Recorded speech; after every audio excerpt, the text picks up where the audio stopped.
Hey kids, top of the day to you. Hopefully this meets you in a good day. Another one of Malachi's mobile mechanic tips.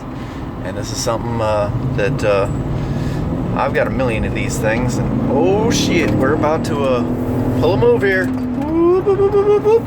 Yeah. Don't do that one at home, kids. That was unsafe driving there. But I made the entrance onto the freeway, so fuck it. Anyway, mobile mechanic tip here. This is a simple one. Whenever, especially when you're going to an apartment complex, there's a few things about apartment complexes which are relevant. One, you have to establish this to the customer early on. If a property manager, whatever people decide that, hey, sir, you have to stop what you're doing here. We can't allow. What kind of work are you doing on that vehicle? You're not allowed to work on this vehicle here. You got to pack up and leave. And your customer has to know that that's on them. There is no reason to be involved with police and property managers and security and all that kind of shit. So if you're gonna be doing this kind of work, and there's nothing wrong with doing that. I mean, I've worked in 100 parking lots at 100 different apartment complexes over the years. Not a big deal. I've only been ran out of one or two. Actually, just one twice. Same place. For different customers.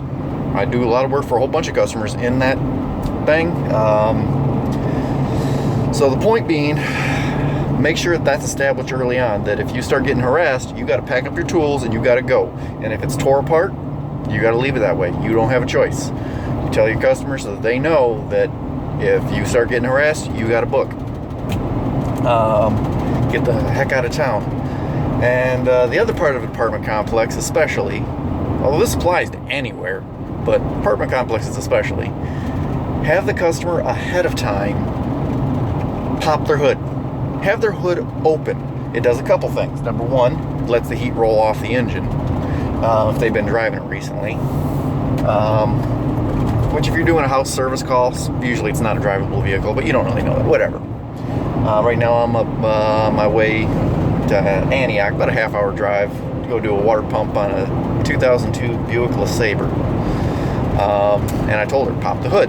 It allows the heat to roll off, but this has a second benefit. By seeing the hood popped, I'm able to see from a distance which vehicle I'm going to go work on. You pull into a parking lot, there might be 2 or 3 Buick LeSabres there. If you've never done work for this person before, it allows you to know which one is their vehicle, quickly identify it, and find your best parking spot, preferably right next to it, or in such a convenient way that you can actually access your tools quickly so you're not walking, a 2-minute walk to go get one tool, come all the way back and forth, because if you ever done this for any length of fucking business, that time you spend walking adds up. So, just a pro tip there. Couple good tips. Hopefully somebody learns something from this shit. You dig what I'm saying? And peace out, bitches.